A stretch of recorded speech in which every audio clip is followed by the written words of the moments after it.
Presiden Prabowo lagi pergi ke luar negeri ya?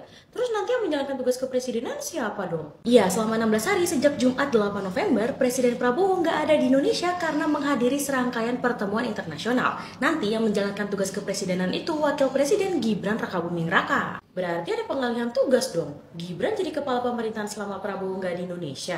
Menurut Menteri Sekretaris Negara Prasetyo Hadi, pengalihan tugas ini langkah standar sesuai dengan aturan. Ada surat penugasan resmi juga dalam bentuk kepres yang dikeluarkan sama Prabowo. Jadi nanti Gibran jalanin tugas presiden? Yap, tapi ini yang penting. Gibran menjalankan tugas presiden hanya dalam kapasitasnya sebagai wakil presiden, tanpa perubahan status struktural yang formal. Kalau gitu, Gibran jadi pelaksana tugas presiden dong? Kan ada pengalihan tugas tuh tadi kamu bilang. PLT gitu ya maksudnya. Soal ini, Kepala Kantor Komunikasi Kepresidenan Hasan Nasbi menekankan bahwa tidak ada istilah PLT atau pelaksana tugas presiden dalam konteks ini. Maksudnya? Menurut Hasan, pelimpahan tugas kepada wakil presiden gak perlu instrumen hukum khusus. Dia menegaskan kalau wakil presiden secara otomatis ambil tugas alih kepresidenan kalau presiden berhalangan sementara.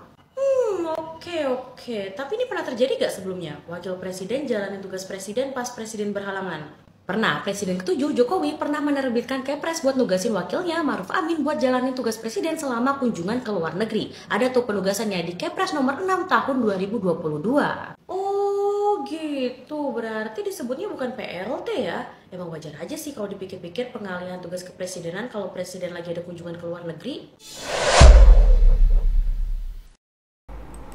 Prabowo 16 hari ke luar negeri, Jokowi ke Jakarta. Ada apa ini? Ya kita tetap harus antisipasi tentu ya. Kita tahu bagaimana daya rusak Pak Jokowi selama 10 tahun terakhir ini. Tentu tidak bisa juga dibiarkan. Diberikan dugaan-dugaan positif saja gitu.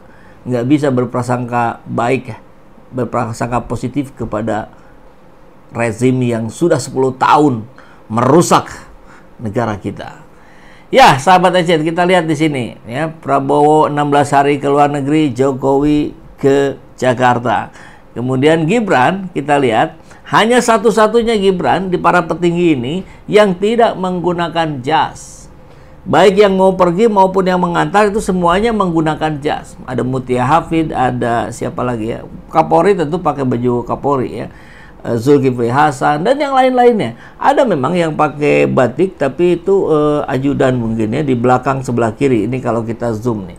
Tapi kalau bicara pejabat, nah ini ada juga yang pakai handy talkie ya.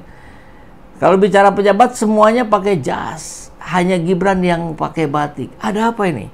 Apa jangan-jangan Gibran nggak masuk grup WhatsApp ini? Jadi nggak tahu dress code-nya apa. Tapi kita ingat juga 2014, tepatnya 15 Juni 2014, Fufu Papa pernah memposting tanpa Prabowo Indonesia damai. Wah, ngeri kali ini barang ini. Jadi kalau dikaitkan dengan situasi hari ini, Prabowo ke luar negeri, Fufu Papa bilang tanpa Prabowo Indonesia damai. Apa enggak sebuah kode ini? Kan saking banyaknya postingan-postingan dari Fufu Fafa ini akhirnya bisa menjadikan respon apapun yang muncul di peta politik kita, nasional kita. 16 hari pergi ke luar negeri, males banget yang kebayang Fufu Fafa. Aduh, pahit. Kita dengarkan penjelasan Prabowo. Saya sudah memberi instruksi kepada Wakil Presiden dan Kabinet Merah Putih hal-hal yang digunakan sebagai pedoman. Saya kira tidak ada yang luar biasa, tetapi saya juga memberi petunjuk dalam upaya kita minggu-minggu ini 1-2 bulan ke depan kita siapkan benar-benar semua persiapan untuk kita mulai bekerja keras tahun 25 untuk memenuhi program-program yang sudah kita canangkan.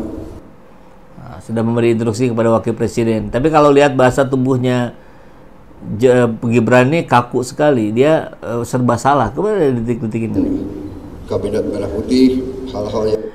Jadi tentu 16 hari ke depan bukan Gibran yang memimpin, tapi tetap dalam arah komando Prabowo, karena di pidato sebelumnya juga disampaikan bahwa kepada para menteri jangan ragu-ragu untuk telepon saya, untuk hal-hal penting silakan kita bisa telekonferensi dan seterusnya. Artinya komando pemerintahan tidak diserahkan kepada Gibran. Kalau dulu ada ketika Jokowi berangkat ke luar negeri, PLT-nya Pak Ma'ruf Amin. Nah sekarang Gibran tidak menjadi PLT, tapi tetap hanya diingatkan nih oleh Adem, dan Bapak lihat cucu-cucu di Jakarta. Kemudian komentar Fafanya, tanpa Prabowo Indonesia damai. Jangan-jangan sekarang sedang merasa damai-damainya ini Gibran. Apalagi Pak Jokowi ke Jakarta. Jadi bersamaan sekali ini. Prabowo ke luar negeri, Jokowi ke Jakarta.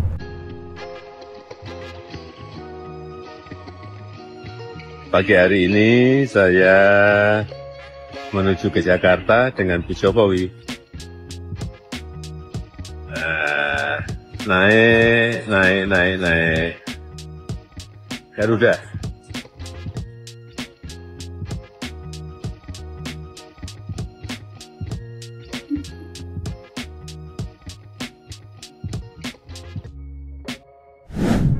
Ada apa ini?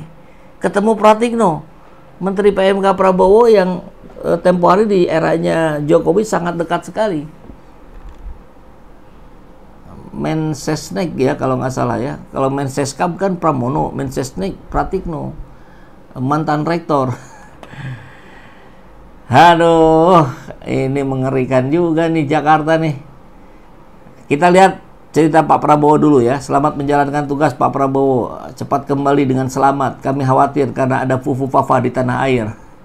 Ini detik-detik kedatangan Prabowo di Cina, ya, didampingi oleh Seskap, Sekretaris Kabinet, Mayor Teddy, ya, yang tetap menjadi mayor, ya, tidak keluar dari TNI karena katanya boleh ya. Nah ini saat-saat Prabowo datang dan disambut malam hari ya, menginap, kemudian tadi pagi tampaknya ketemu dengan Xi Jinping. Kita akan coba lihat juga bahasa tubuh dari Prabowo ketika bertemu dengan Xi Jinping. Nah, menarik juga ini pembahasan dari Deadsun 510. Semiotika bahasa tubuh Prabowo bukan berarti respect, melainkan tunduk. Waduh. Menyembah, memuja ke bos atau atasan. Di sudut yang lain, sang bos tertawa dan membuka tangan. Come to me. Silakan benci saya bicara fakta komunikasi visual.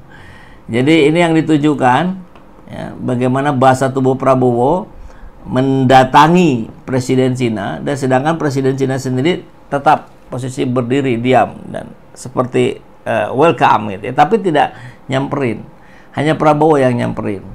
Nah, ini dalam fotonya begini, Pak Prabowo memberi hormat, ya, Pak Xi Jinping begini saja, tidak membalas hormatnya. Mungkin ini kebiasaan mereka. Wallahu a'lam bishawab.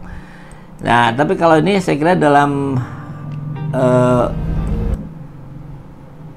bentuk videonya bagaimana Prabowo disambut secara kenegaraan.